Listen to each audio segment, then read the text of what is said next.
Welcome to the Hunt Fish Travel Podcast. I am your hostess, Carrie Zilka, and this is my turkey hunting wrap up, which is going to be very short because I did not get one this year.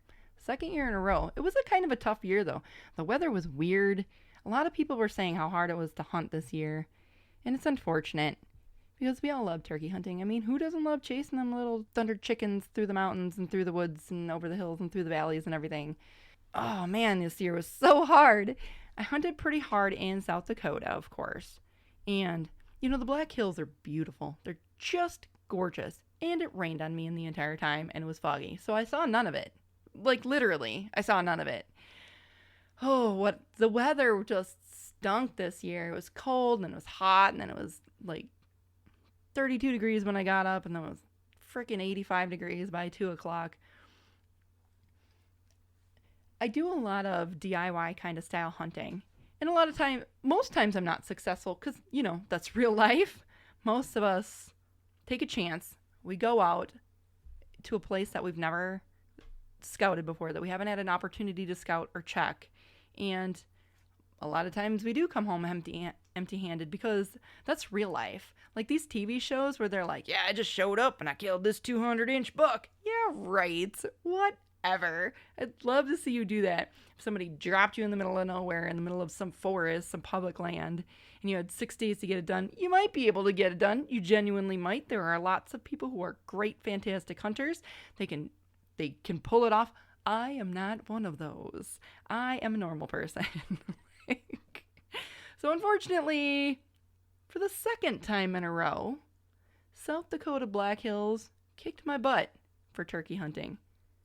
Telling you what though, next year it's on like Donkey Kong because I got some good spots scouted out. If nothing else, I can just chalk it up to 7 days of being a tourist and just scouting.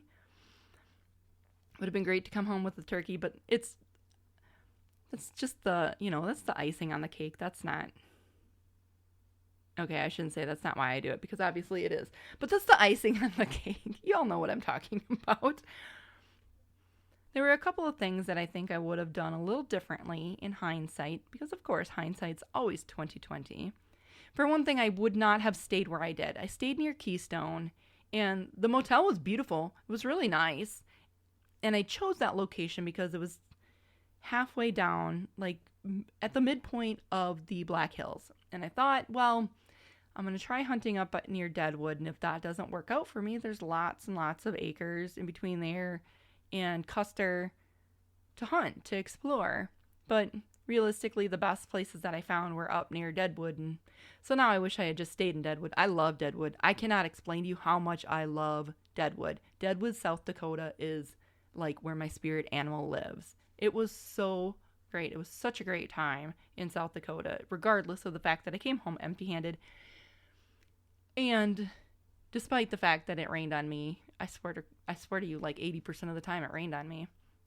And the fog was just so thick.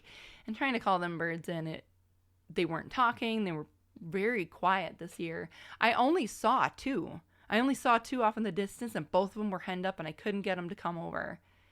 So, all in all, my turkey season in South Dakota was kind of a bust. But it was still cool going. And I like the state. The state's very welcoming. There's lots of interesting things to do.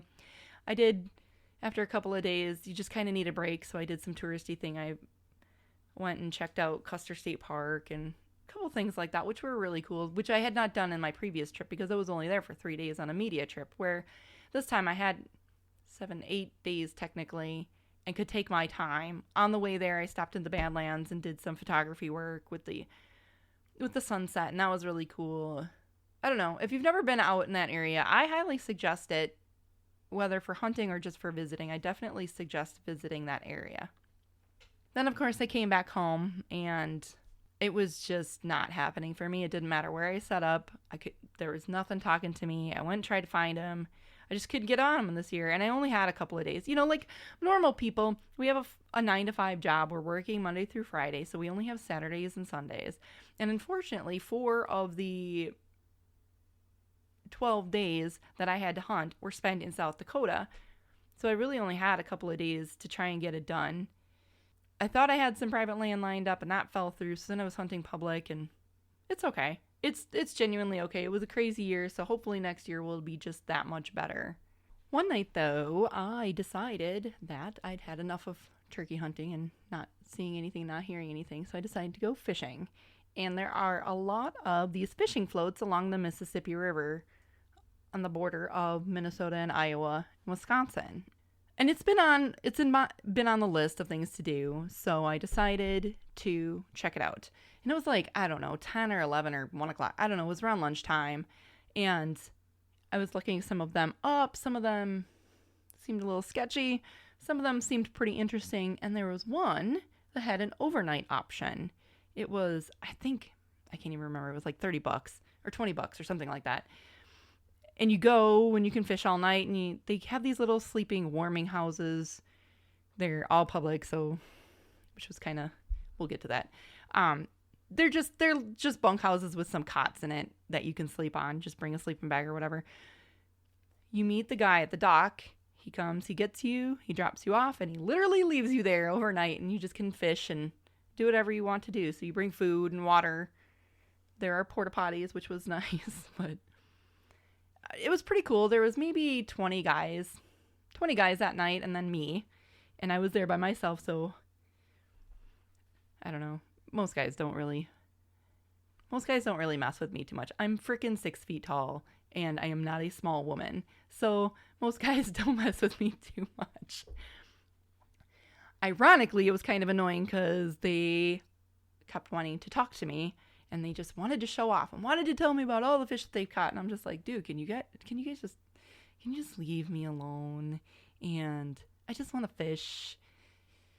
So they were all pretty nice. It was nice having somebody to talk to. I said I shouldn't be that way. It was nice having somebody to talk to, but there were times where I just kind of wanted to be by myself. I posted a couple of videos and did a few different things on Periscope, which was kind of cool. I don't know. I've never really done like a fishing barge overnight trip. And I stayed up till about 2 o'clock. 2 o'clock fishing. Didn't catch too much. Caught one walleye early in the night. And then did go to sleep. And there was enough bunk houses that I could just kind of commandeer one by myself. The owner was like, just take that one. It'll be fine. So I'm kind of glad it did have a lock. Because at one point in the middle of the night, there was this guy like trying to open the door. I don't know. That was a little scary. And he was like, you're in here by yourself? Blah, blah, blah. And then he was just trying to talk to me. And one thing that really annoys me is when someone assumes that my man allows me to go fishing and hunting by myself and that it's because we're in an open relationship. That is absolutely not the case. But this guy was all about like trying to figure out if I was in an open relationship because I was quote unquote allowed to go and spend the night fishing on a fishing barge. It was a little annoying, slightly annoying, because I was like, dude, just stop, go away, shoo, you're annoying me. But he was young, he don't know no better.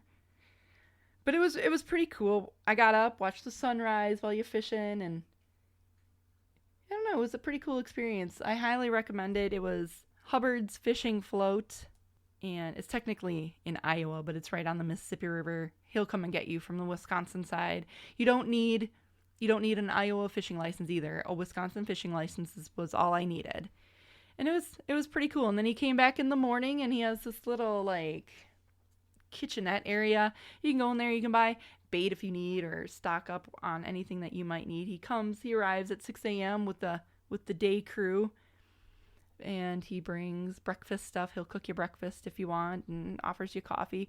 And it was a really pleasant experience. It was a lot of fun, and I'm looking forward to doing it again. I would like to go during the day. Of course, during the day, it's going to be a lot busier. And, nighttime is when the walleyes are biting, so that's when I wanted to focus. But it was very cool. So if you ever get a chance, check out some of these fishing barges or fishing floats. Hubbards Fishing Float in Harpers Ferry, Iowa. Check them out. I highly recommend it. So that's my turkey season in a nutshell. Instead, I went fishing. So there's that. I'm looking forward to the summer. I'm looking forward to some camping. I'm looking forward to doing a few things. I definitely want to hit the fishing float a few more times. And to be honest with you, I'm looking forward to fall. I'm looking forward to getting after them deer. I've got a couple of really cool things in the works, and I'm just kind of ready to get it going. Thanks for tuning in. Thanks for listening to this little short episode. Next week, I do have a regular full-size interview episode, so that'll be fun. We're talking about fishing in Costa Rica. Yay! I want to go fishing in Costa Rica so bad. So, anyway, we'll talk to you guys next week. Remember, you can always find me on Facebook. You can find me at my personal profile at Carrie Zylka, CarrieZylka, or you can always find Hunt Fish Travel on Facebook there. You can follow me on Twitter at Carrie Zylka and find me on Instagram. All right, you guys, if anybody goes out fishing this weekend, good luck to you.